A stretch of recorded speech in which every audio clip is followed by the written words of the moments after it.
नमस्कार साथियों, स्वागत है आपका मेरे YouTube channel UPPCS examination with Abhishek पर। इस वीडियो में हम अर्थव्यवस्था सीरीज का ये चौथा वीडियो है, जिसके अंतर्गत हम जो है मॉनेटरी पॉलिसी, इसके अंतर्गत कैसे हम जो है महंगाई मतलब इन्फ्लेशन को नियंत्रित करते हैं, और क्या है इन्फ्लेशन, क्या है डिफ्लेशन, क्या है रिसेशन, और कैसे इन पे काबू पाया जा सकता है गवर्नमेंट या गवर्नमेंट द्वारा, कैसे क्या क्या विधियाँ यूज की जाती है, उसको हम देखेंगे। ठीक है, उस पर चर्चा करेंगे। ठीक है, तो आइए शुरू करते हैं। और आप लोग से एक निवेदन है जो हमेशा मैं करता हूं कि वीडियो अगर पसंद आती है तो आप लाइक ज़रूर करिए, और आप लोग वीडियो को अधिक से अधिक शेयर किया करिए अपने दोस्तों के साथ जिनका ये टॉपिक थोड़ा कमज़ोर है। मैं कह रहा हूँ ये प्रीलिम्स के लिए बहुत ही महत्वपूर्ण है। ये अर्थव्यवस्था सीरीज का मैं पूरा कोर्स आपका पूरा कराऊंगा, ये अर्थव्यवस्था का, करंट का। इसको आप इसकी चिंता आपको छोड़ देनी है। ठीक है, आपको बस वीडियो लगातार देखते रहना है। ठीक है, चलिए पेन कॉपी लेकर आप बैठ जाइए, शुरू करते हैं। चलिए, पहला देखिए क्या है मॉनेटरी पॉलिसी। पहले हम देखते हैं मॉनेटरी पॉलिसी।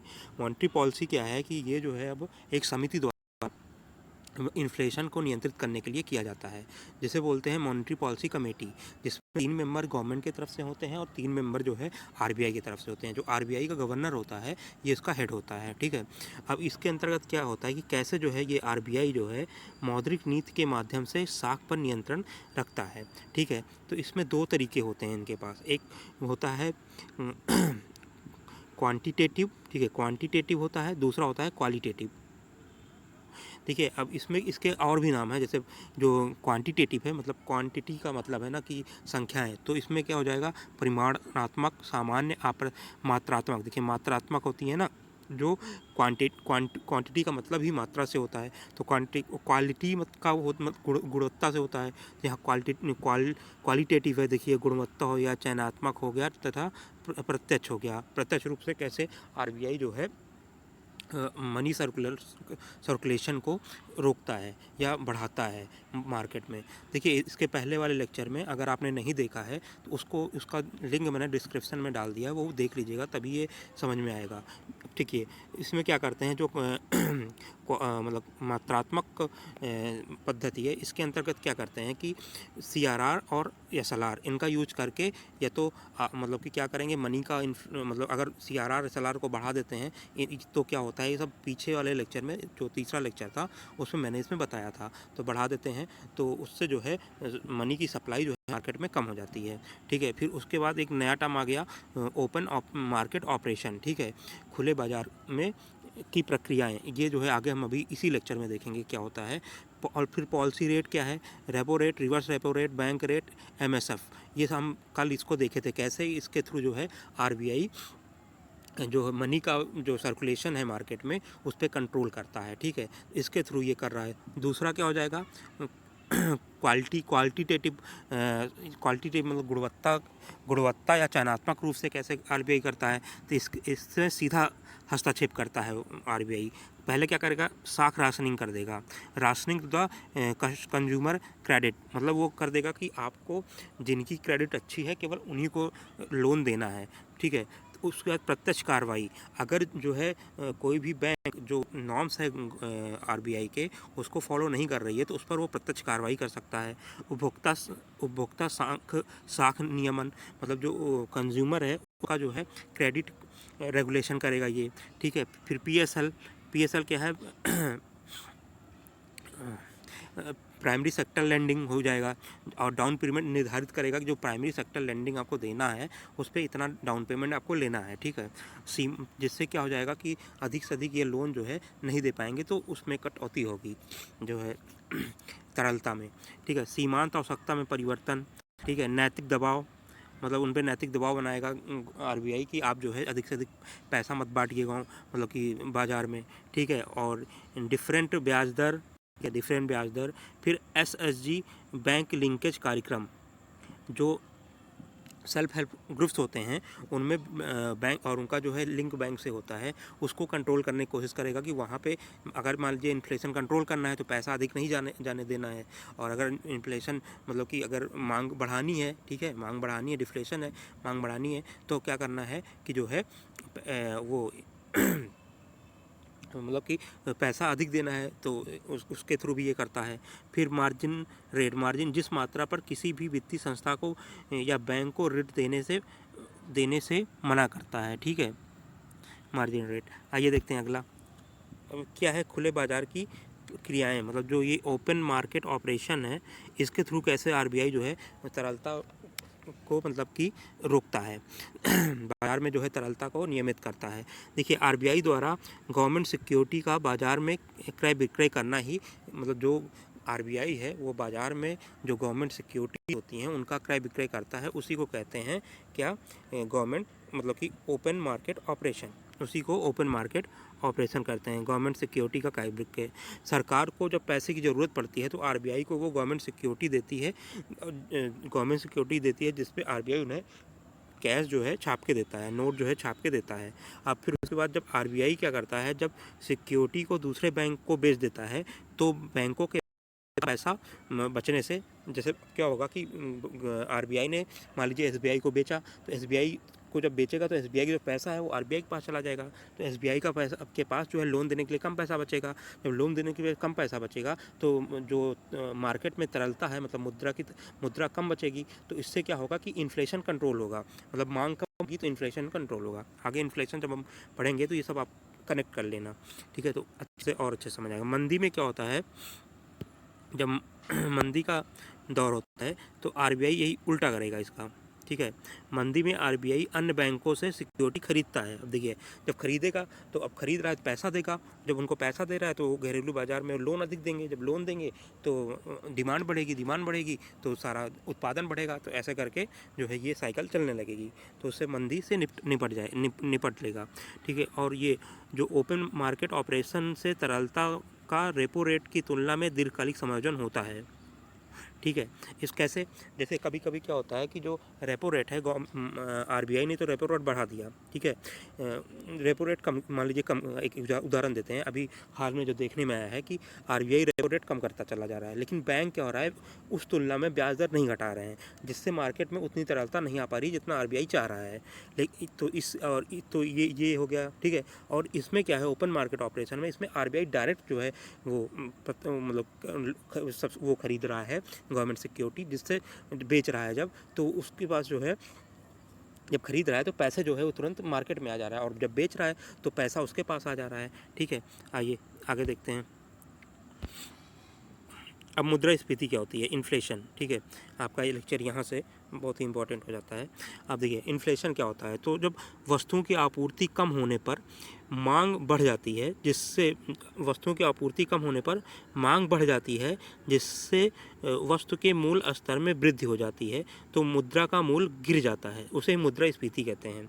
अब इसको सरल भाषा में समझते हैं। मान लीजिए कि जो है 8 लोग थे, ठीक है, अब 10 पेंसिलें थीं, 8 लोग थे तो 10 पेंसिलें थीं, तो अब जो है पेंसिलें ज़्यादा हैं और जो है जो लोग हैं वो कम हैं, तो जाहिर सी बात है अगर 5 रुपये एक एक पेंसिल का दाम है तो कुछ 2 पेंसिलें बची जाएंगी, तो ठीक है 5 रुपये में ख़रीद लिए 8 लोग। लेकिन अगर यही 8 पेंसिलें हो जाएं और 10 लोग हो जाएं, तो अगर जो है अब जो है हर कोई जो है ज़्यादा पैसा, और सबको पेंसिल लेना, मतलब सबको पेंसिल चाहिए ही चाहिए, तो सब क्या करेंगे, ज़्यादा पैसा देना चाहेंगे। इससे क्या हो रहा है कि अब देखिए जो पेंसिल का मूल्य है वो बढ़ रहा है और रुपए का जो मूल्य है वो कम हो रहा है, डाउन हो रहा है, पेंसिल का मूल्य, तो इससे महंगाई बढ़ रही है। यही इन्होंने समझाया कि वस्तु की आपूर्ति कम। अब जैसे पहले क्या था कि पेंसिल ज़्यादा थी, 8 पेंसिल हो गई, 10 व्यक्ति हो गए, तो उसमें क्या हो गया, मांग बढ़ जाएगी। अब मांग बढ़ रही है जिससे वस्तु का मूल स्तर में वृद्धि होगा।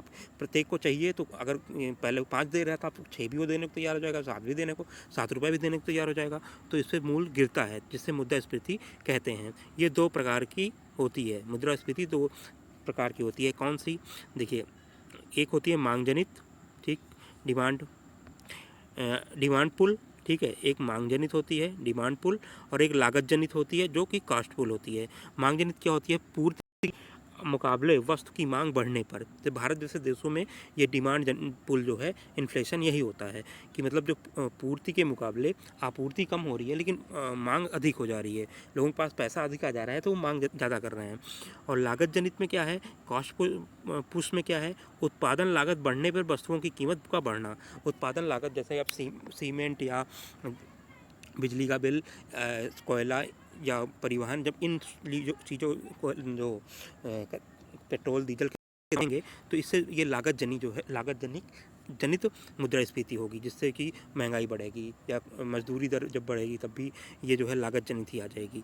ठीक है, अब आगे देखते हैं भारत में मुद्रास्फीति का मापन कैसे करते हैं भारत में। तो एक है WPI, होलसेल प्राइस इंडेक्स, मतलब थोक मूल्य सूचकांक का प्रयोग किया जाता है। इसके अंतर्गत क्या है कि ये 676 वस्तुओं के इस सूचकांक में शामिल है। 676 वस्तुएं इस किसमें WPI में शामिल है।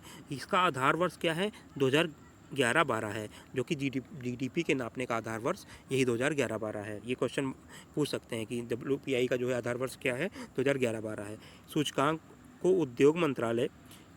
को उद्योग मंत्रालय के आर्थिक सलाहकार कार्यक्रम द्वारा संकलित किया जाता है। ठीक है, भारत में मुद्रास्फीति की गणना WPI का प्रयोग सही नहीं है। WPI मतलब जो होलसेल प्राइस इंडेक्स है, इसका प्रयोग सही नहीं है, क्योंकि अब इसमें आगे रीजन देखते हैं क्यों सही नहीं है। पहला रीजन ये कह रहा है कि इसमें सेवाओं को शामिल नहीं किया जाता है। अब सबसे बड़ा अंतर क्या है कि भारत में जो है GDP का लगभग 59% जो है सेवाओं से ही जो GDP का हिस्सा है सेवाओं का, उसमें योगदान 59% के आसपास है, और ये इसमें सेवाओं को ही शामिल नहीं किया गया है। तो और जबकि इसकी भूमिका अर्थव्यवस्था में कम है, अर्थव्यवस्था में ज़्यादा होती है, वही सेवाएं जो है 59 GDP में योगदान इनका 59% है ना भाई। तो इसलिए जो है ये पहला तो ये है कि ये क्यों उपयोगी, मतलब क्यों ये प्रयोग में नहीं माना जा रहा है, इससे अच्छा क्यों नहीं माना जा रहा है WPI। अब देखिए, उपभोक्ता रिटेल स्तर पर ही जुड़े होते हैं, जबकि WPI थोक स्तर पर ध्यान देते हैं। अब क्या है कि जो हम लोग उपभोक्ता हैं, कोई सामान खरीदते हैं, मान लीजिए ब्रश या मंजन या कुछ भी खरीदते हैं, तो रिटेलर से ही खरीदते हैं ना, होलसेलर से तो खरीदते नहीं है। जो रिटेलर होता है वो होलसेलर से खरीदता है ना, तो हमें तो रिटेलर से मतलब है ना। तो और यहाँ पे क्या हो रहा है, जो प्राइस ले रहा है वो होलसेलर का ले रहा है। मान लीजिए अब वो 10 रुपये का था और टैक्स लग के यहाँ 12 रुपये हो गया, ठीक है, तो हम 12 रुपये दे रहे हैं ना, तो यहाँ ये भी गड़बड़ है। इसीलिए जो है इसका उपयोग जो है WPI का उपयोग भारत में करना ठीक नहीं है इन्फ्लेशन को मापने में। ठीक है, आगे देखते हैं। CPI जो कंज्यूमर प्राइस इंडेक्स है, इसमें क्या है कि इसका उपयोग अधिक उचित माना गया है। इसका उपयोग अधिक उचित क्यों माना गया है, क्योंकि इसमें रिटेल स्तर पर और सेवाओं को भी समावेश किया गया है। अब ये अच्छा है, इससे जो है इन्फ्लेशन मापना ठीक है, क्योंकि इसमें जो है रिटेल स्तर पर ये जो है, पहली बात तो ये रिटेल स्तर पर जो है कीमतों को काउंट कर रहा है। दूसरा क्या है, इसमें सेवाएं भी शामिल है, और WPI में सेवाएं शामिल नहीं है। ये क्वेश्चन UPSC में एक बार आया था कि दोनों में अंतर पूछा था और पूछा था कौन सा गलत है। ठीक है, तो ये याद रखिएगा, 776 वस्तुएं हैं, उसमें सेवाएं नहीं थी WPI में, इसमें सेवाएं हैं, और इसमें रिटेल प्राइस पे लेता है, उसमें होलसेल प्राइस पे लेता है। ठीक है, RBI देखिए, RBI महंगाई दर के लिए CPI के आधार बना रहा है, ना कि WPI को। ठीक है, अब पूछेगा अगर जो RBI है वो किस आधार पर जो है इन्फ्लेशन काउंट करता है, तो आपको बताना क्या है कि CPI पर, ऑप्शन टिक क्या करना है, CPI पर। ठीक है, अब CPI क्या होता है, उपभोक्ता मूल्य सूचकांक, कंज्यूमर प्राइस इंडेक्स। ये देखिए क्या है कि प्रतिदिन जो है उपभोग में लाई जाने वाली वस्तुओं और सेवाओं के मूल्य में होने वाले परिवर्तन को मापता है।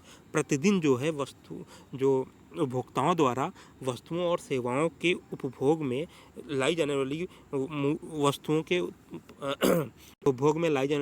के और सेवाओं के मूल्यों में परिवर्तन को ये मापता है। ठीक है, इसका आधार वर्ष 2012 है और CSO द्वारा इसको जारी किया जाता है। अब जो है CSO ना होकर NSO हो गया है। CSO 2019 में CSO प्लस CSO को NSO के साथ मर्ज करके CNSSO को मर्ज करके NSO बना दिया गया है। नेशनल सैंपल सर्वे और सेंट्रल स्टैटिस्टिकल सर्विस, इसको दोनों मर्ज करके नेशनल स्टैटिस्टिकल ऑफिस बना दिया गया है। ठीक है, अब देखिए पॉइंट टू पॉइंट विधि क्या है, पॉइंट टू पॉइंट देखते हैं। भारत में मुद्रास्फीति निकालने के लिए इस विधि का प्रयोग किया जाता है। इसके अंतर्गत एक वर्ष के पूर्व मुद्रास्फीति की दर से तुलना की जाती है। अब एक वर्ष पहले मुद्रास्फीति क्या थी, उस जैसे अब आज की डेट कितनी है, आज 23 मई है, तो 23 मई 2020 को कितनी थी और आज 23 मई 2021 को कितनी है, इस आधार पे ये काउंट किया जाता है।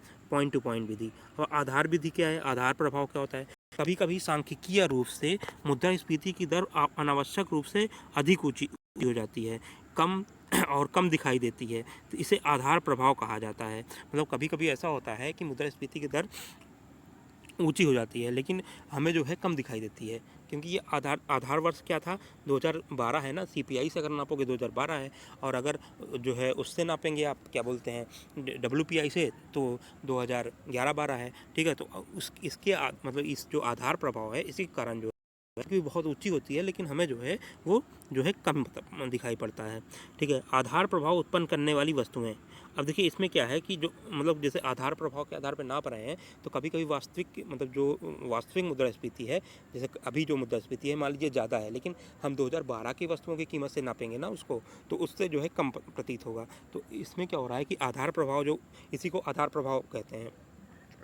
अब आधार प्रभाव उत्पन्न करने वाले दो वस्तुएं हैं, एक खाद्य वस्तुएं हैं, दूसरा ऊर्जा संबंधित वस्तुएं हैं।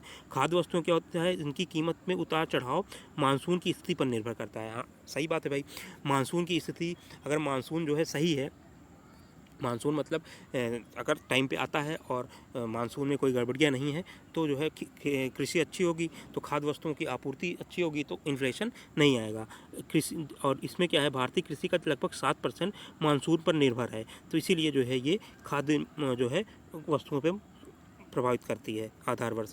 दूसरा क्या है, अंतर्राष्ट्रीय स्तर पर कीमतों में उतार चढ़ाव होता रहता है कच्चे मूल में, और भारत का कच्चा तेल आयात ही किया जाता है, तो जब उतार चढ़ाव होता है तो उसके कारण जो है आधार प्रभाव प्रकट हो जाता है।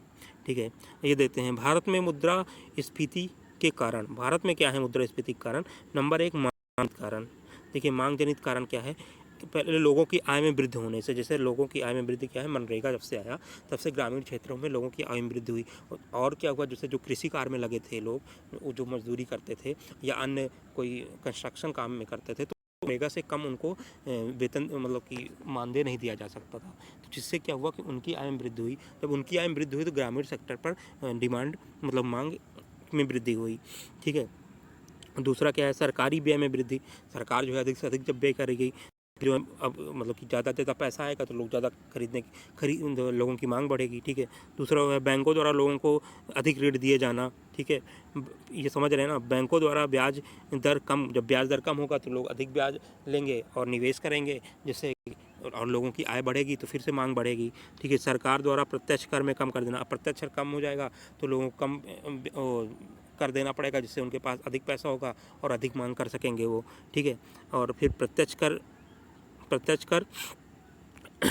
हाँ क्या था, प्रत्यक्ष अप्रत्यक्ष कर में वृद्धि से वस्तुओं और मूल्य वस्तुओं के मूल्य स्तर में वृद्धि। अप्रत्यक्ष कर बढ़ जाएगा, जैसे जीएसटी आया तो उसमें जो है चार स्लैब थे, तो उससे क्या हुआ कि वस्तुओं की मूल्य में वृद्धि भी हो सकती है। सब्सिडी लीकेज होगा तो जाहिर सी बात है जो है वो वस्तुओं की जो कीमत बढ़ेंगी।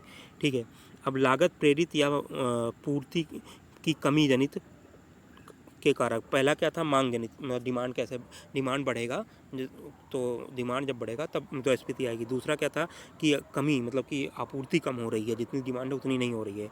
इसमें क्या है, आपूर्ति संकट, तो खाद्यान्नों की आपूर्ति में कमी हो जाएगा।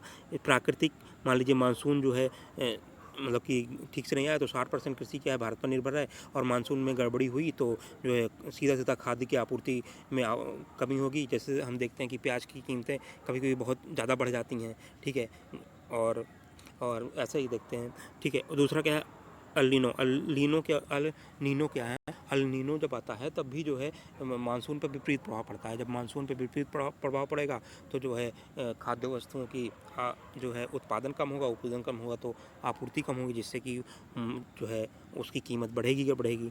ठीक है, आयात की कमी होने पर घरेलू बाजार में वस्तुओं की कीमत बढ़ती जाती है। जब अब आयात, अगर किसी चीज़ पर आयात पर निर्भर है, जैसे क्रूड ऑयल है, आयात पर निर्भर है, लेकिन उसमें अगर कमी हो रही है तो फिर वस्तुओं की कीमत बढ़ेगी।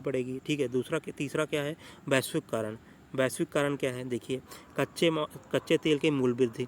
जब कच्चे तेल का मूल्य वृद्धि होगा, भारत में इन्फ्लेशन की संभावना बढ़ेगी। अब कैसे बढ़ेगी, जब कच्चे तेल का मूल्य वृद्धि हुआ तो पेट्रोल डीजल के मूल्य वृद्धि होंगे, जिससे परिवहन लागत है, जिससे जो है वस्तुओं का आयात निर्यात होता है, मतलब कि एक राज्य से दूसरे राज्य फल सब्जियां ये सब जाते हैं तो ट्रकों की मतलब उसमें वृद्धि होगी। जब परिवहन कास्ट में वृद्धि होगी तो वस्तुओं की कीमत में वृद्धि होगी। ठीक है, और सेवाओं में भी वृद्धि होगी। क्योंकि बिजली में वृद्धि होगी ना। ठीक है, अब जिस देश में हम वस्तुएं आयात कर रहे हैं यदि उसमें मंदी आ जाए तो उस देश में वस्तुओं की कमी हो जाएगी, जिससे कीमत में वृद्धि के आसार होंगे। अब मान लीजिए कोई देश था जिससे मान लीजिए हम सऊदी अरब है, ठीक है, वहाँ से हम वो आयात कर रहे थे कच्चा तेल, और वहाँ से मंदी आ जाए, जब मंदी आ जाएगी तो वहाँ पे भी जो है एम्प्लॉय कम करेंगे वो लोग। जब एम्प्लॉय कम करेंगे तो तेल की जो वो लोग उत्पादन कर रहे थे वो कम करेंगे, तो हमारे देश में भी जो है आयात कम करेंगे वो। जब हमारे देश में हमारा देश आयात कम करेगा तो जाहिर सी बात है कम वस्तु रहेगी तो कीमत बढ़ जाएगी। ठीक है, आगे देखते हैं अगला।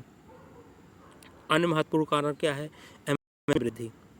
अब एमएसपी में जब वृद्धि होगी जाहिर सी बात है जो खाद्यान्न वस्तुओं की कीमत है उसमें वृद्धि होगी, और ये पूरा साइकिल चलता ही जाएगा, और इसमें किसानों की आय में वृद्धि होगी। जब किसानों की आय में वृद्धि होगी तो अधिक डिमांड करेंगे, जिससे वृद्धि होगी। फिर आधारभूत उद्योग की आवश्यकताओं की वस्तुओं में वृद्धि। अब देखिए जैसे स्टील है, सीमेंट है, कोयला, बिजली, अगर इन सब वस्तुओं में वृद्धि हो रही है, ठीक है, इन सब की कीमतों में वृद्धि हो रही है तो फिर इन्फ्लेशन आना ही है, सड़क का निर्माण करना है।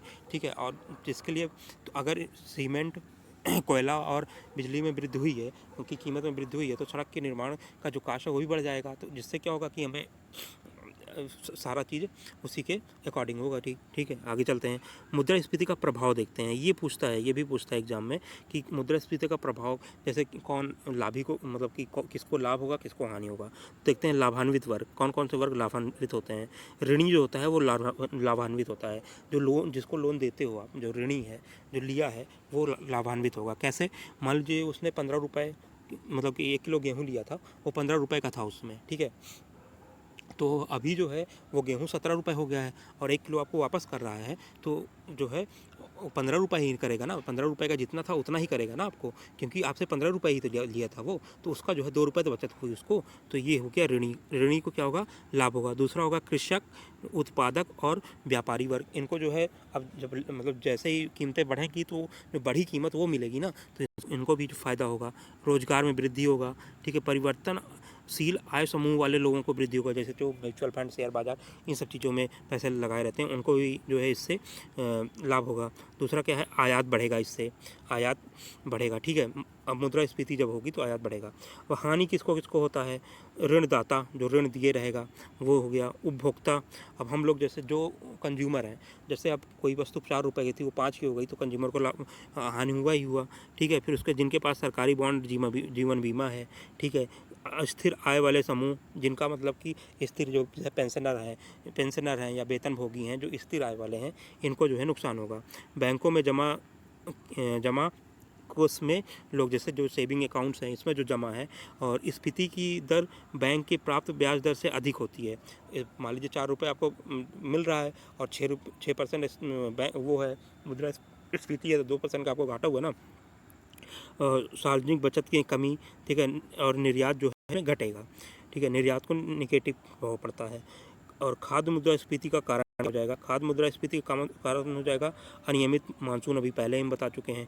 किसान और उपभोक्ताओं के बीच मध्यस्थ की मौजूदगी, जो बिचौलिए होते हैं वो अगर अधिक बिचौलिए रहेंगे तो वो, जैसे मान लीजिए 5 रुपये का था, कोई बढ़ाया तो 2 रुपये उसने बढ़ाया, फिर 2 ऐसे बढ़ाया तो 12 रुपये का हो गया सामान ना, बढ़ते बढ़ते। तो अब जो किसान था उसको तो कम मिल रहा है और उपभोक्ता ज़्यादा दे रहा है, तो इससे जो है ये भी खाद्य मुद्रास्फीति का कारण है। ठीक है, उसके बाद क्या है? उपभोक्ता की आय बढ़ने से प्रोटीन युक्त पदार्थ की ओर मांग बढ़ती है।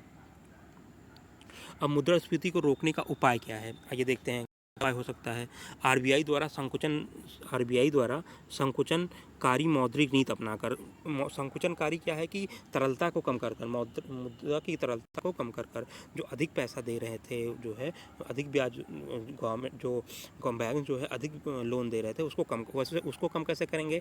जब जो बैंक रेट है, CRR है, SLR है, या जो है रेपो रेट है, इनको बढ़ा करके। ठीक है, और जो है ओपन मार्केट ऑपरेशन को बेचने पर, जो ओपन मार्केट ऑपरेशन जब बेचेंगे तो अभी हम थोड़ी देर पहले देखे थे कि पैसा जो है बैंक, एक्स्ट्रा पैसा जो बैंकों के पास होता है वो RBI के पास आ जाएगा। और क्या होगा? फिर संकुचनकारी राजकोषीय नीति का प्रयोग करके कर में वृद्धि कर दिया, तो जब कर में वृद्धि करेंगे तो एक्स्ट्रा पैसा जो है, ज़्यादा पैसा कर देंगे वो लोग, तो मांग कम जनरेट होगी। ठीक है, सार्वजनिक व्यय में कमी करके, सार्वजनिक व्यय अगर कम होगा तो बाजार में कम पैसा जाएगा। ठीक है, जिससे लोगों के पास कम पैसा आएगा, डिमांड कम होगी। ठीक है, घाटे की वित्तीय बचत से बचना होगा। ठीक है, वस्तुओं की आपूर्ति को संतुलित करना होगा, ठीक है, और काला बाजारी पर रोक लगानी होगी। ये काला बाजारी से जो मुद्रास्फीति आप देखते हैं प्याज के, टमाटर के दाम जो कीमतों में अक्सर देखने को मिलता है, हमें आलू में भी देखने को मिलता है, जो ये खाद्य वस्तुएं हैं, ठीक है, इसमें हम देखते हैं अक्सर जो है।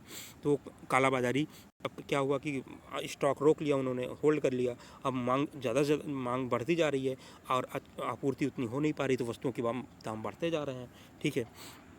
सरकारी प्रयास क्या क्या हो सकते हैं? सभी राज्यों में फल और सब्जियों को APMC एक्ट से हटाकर मुक्त आवाजाही की अनुमति देना। APMC एक्ट में क्या है कि जो सरकारी मंडियां होती हैं उसमें ना बेच के इसको मुक्त आवाजाही कहीं भी ले जाके आप बेच सकें, ठीक है। फिर प्याज आलू को आवश्यक वस्तु अधिनियम 1955 की सीमा में लाना, जिससे कि जो है कालाबाजारी रोकी जा सके, ठीक है। दूसरा क्या है, भारत सरकार और RBI के बीच महंगाई नियंत्रण हेतु समझौता। क्या हुआ था, जो है जो मॉनेटरी पॉलिसी कमेटी है, इसको जो है इन्फ्लेशन को नियंत्रित करने के लिए एक समझौता किया गया है RBI और केंद्र सरकार द्वारा कि 4+-2 इसके अंतर्गत आपको इन्फ्लेशन रखना है, ठीक है।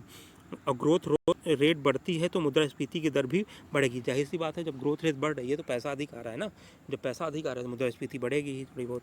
बेरोजगारी की दर कम होती है तो मुद्रास्फीति की दर बढ़ेगी। अब बेरोजगारी दर कम होती है कैसे बढ़ती है? मान लीजिए जैसे कि अब आपके 4 लोग थे, पहले 4 लोग कमाने वाले थे, ठीक है। अगर 10 लोग और आगे कमाने वाले, तो उनके पास भी पैसा आएगा ना, आय होगा। जब आय अधिक होगा तो वो भी डिमांड करेंगे ना, ठीक है। तो इससे क्या होगा कि मुद्रास्फीति बढ़ने के चांस हैं। अब देखिए, जैसे रोजगार मिलेगा आय बढ़ेगी और क्या होगा, वस्तु की मांग बढ़ेगी। रोजगार देने वाली कंपनी की लागत में वृद्धि होगी, वस्तुओं की लागत में बढ़ेगी, ठीक है। वस्तुओं की जब लागत बढ़ रही है तो वस्तु महंगी हो रही है, हाँ। अब मुद्रा और स्फीति, आइए देखते हैं मुद्रा और स्फीति। डिफ्लेशन क्या होता है? इन्फ्लेशन के ठीक विपरीत होता है ये, ठीक है। वस्तुओं और सेवाओं के, देखिए इन्फ्लेशन के ठीक विपरीत होता है ये, मुद्रास्फीति के ठीक विपरीत स्थिति है। वस्तुओं और सेवाओं के मूल्यों में तीव्र गिरावट होती है। जब ये तीव्र गिरावट हो रही है तो इसे अस्फीति कहते हैं। अब देखिए, स्टैगफ्लेशन या मुद्रा जो पात क्या है, इसमें क्या है, महंगाई के साथ साथ बेरोजगारी भी बढ़ती है, ठीक है। मतलब इन्फ्लेशन प्लस बेरोजगारी भी हो रही है। और जब प्रथम विश्व युद्ध हुआ था उसके बाद जर्मनी में इस प्रकार की मुद्रास्फीति उत्पन्न हुई थी। अब ग्रोथ से जुड़े कुछ टर्म देखते हैं, जो जीडीपी ग्रोथ रेट है, उससे जुड़े कुछ टर्म है। पहला क्या है, स्लो डाउन है वह स्थिति जिसमें जीडीपी के बढ़ने की दर कम हो जाती है, ठीक है। जीडीपी की बढ़ने की दर, देखिए जीडीपी जो काउंट किया जाता है वो 4 क्वार्टर में किया जाता है। पहला जनवरी फरवरी मार्च, फिर अप्रैल मई जून, जुलाई अगस्त सितंबर, अक्टूबर नवंबर दिसंबर, ठीक है। 4 क्वार्टर होते हैं, जिसमें मतलब हर 3 मंथ का 4 क्वार्टर होता है और हर मतलब कि 3 मंथ एक क्वार्टर पे जो है जीडीपी काउंट की जाती है। अगर किसी भी जो है क्वार्टर में जीडीपी कम हुई है तो उसको क्या बोलेंगे, स्लो डाउन हो रही है इकोनॉमी, ठीक है। इकोनॉमी स्लो डाउन हो रही है। जीडीपी कम होने का ये मतलब नहीं है कि जीडीपी कम नहीं होती है, बल्कि ग्रोथ रेट जो उसकी बढ़ने की दर है वो कम हो रही है। जैसे मान लीजिए 9% था, अगर 7% हो रहा है, मान लीजिए पहली जो क्वार्टर में 9% था, दूसरे क्वार्टर में 7% हुआ, तो ये क्या हो रहा है, कम हो रहा है ना, तो ये क्या हो जाएगा, स्लो डाउन। दूसरा क्या है, कंट्रैक्शन क्या होता है, इसमें जीडीपी की ग्रोथ रेट एक तिमाही में नकारात्मक हो जाती है, पहले की तुलना में जीडीपी नीचे चली जाती है। अब देखिए किसी जो चारों क्वार्टर हैं उसमें किसी भी क्वार्टर में अगर एक क्वार्टर में ग्रोथ रेट अगर निगेटिव हो जा रही है तो क्या हो जाएगा कि वो कंट्रैक्शन कहलाएगा। फिर रिसेशन क्या होता है, रिसेशन में क्या होता है, कम से कम 2 तिमाहियों में लगातार जीडीपी ग्रोथ रेट नकारात्मक हो। अगर जैसे मान लीजिए दूसरी तीसरी तिमाही में लगातार जो ग्रोथ रेट है वो निगेटिव चली गई है, ठीक है, वो निगेटिव चली गई है तो वो रिसेशन कहलाएगा, ठीक है, तो वो रिसेशन कहलाएगा। जब रिसेशन आएगा तो सेल में कमी आएगी, जिससे प्रोडक्शन में कमी आएगी, एम्प्लॉयमेंट में कमी आएगी और इनकम में भी कमी आएगी, ठीक है। अब देखिए क्या था कि स्लो डाउन, कंट्रैक्शन और रिसेशन में क्या है, तो दो जो है क्वार्टर में लगातार 2 क्वार्टर में जीडीपी जो है नकारात्मक होगी तो वो रिसेशन हो जाएगा। आगे देखते हैं, डिप्रेशन क्या होता है, रिसेशन प्लस डी इन्फ्लेशन में क्या था कि वस्तुओं की कीमत में अचानक कमी आ रही है, और उसके साथ साथ क्या रहा है, जो जीडीपी का ग्रोथ रेट है वो भी 2 तिमाही में निगेटिव जा रहा है। तब ये क्या हो जाएगा, डिप्रेशन हो जाएगा। ठीक है, अब देखिए स्टिमुलस क्या होता है। इसी रिसेशन से निपटने के लिए गवर्नमेंट जो है स्टिमुलस प्रोत्साहन देती है, मतलब पैसा खर्च करती है। और एक महान वैज्ञानिक थे जिन्होंने कहा था कि जब ये रिसेशन आए तो इसको दूर करने के लिए सरकार खुद ही गड्ढा खोदे और खुद ही उसको भरवाए, जिससे क्या होगा कि वो पैसा देगी ना अधिक से अधिक, तो लोगों के पास जब आएगा डिमांड बढ़ेगी। तो ये था। अब इसमें क्या है, अर्थव्यवस्था का रिसेशन डिप्रेशन आदि से निकलने के लिए सरकार की ओर से दिया जाने वाला पैकेज है। ये पैकेज है जैसे अभी जो 2020 का जो हमारा वो है, जैसे 2008 में जब मंदी आई थी, वैश्विक मंदी आई थी, तो तब भी गवर्नमेंट ने लगभग 3,20,000 करोड़ रुपए दिया था जो है पैकेज के रूप में। इस बार जैसे अभी गरीब कल्याण आत्मनिर्भर भारत और गरीब कल्याण योजना के अंतर्गत गवर्नमेंट ने जो ये कोरोना के समय जो महामारी आई उससे मंदी से रिसेशन से निपटने के लिए जो है पैकेज दिया था। ठीक है, वही है स्टिमुलस। अब देखिए मंदी क्या होता है, रिसेशन क्या होता है। एक तरफ लोगों के पास खरीदने की क्षमता नहीं रहती है, ठीक है, खरीदने की क्षमता नहीं रही है। दूसरी तरफ कंपनी माल को एक हद से ज़्यादा सस्ता भी नहीं कर सकता है क्योंकि उसे लाभ कमाना है। ठीक है, अब देखिए हम इसमें क्या हो रहा है, रिसेशन को सिंपल भाषा में समझे तो एक तो आपके पास जो है खरीदने के लिए पैसा भी नहीं है, ठीक है, और दूसरी तरफ क्या है, कंपनी जो है कीमत को ज़्यादा नीचे भी नहीं कर सकती है। तो इसमें क्या होगा, कंपनी के पास दो रास्ते होंगे। पहला होगा या तो वो बंद कर देगी कंपनी, या कंपनी को बंद कर दे, या क्या होगा कि लोगों को नौकरियों से निकालेगी, क्योंकि अब जब उसका सामान बिक नहीं रहा है तो उसके पास आय नहीं आ रही, तो वो कैसे वेतन देगी और लोगों को। ठीक है, कंपनी बंद होने से बैंकों का लोन नहीं चुका पाएगी, जिससे कि बैंक का एनपीए बढ़ेगा अगर कंपनी बंद करते हैं ये।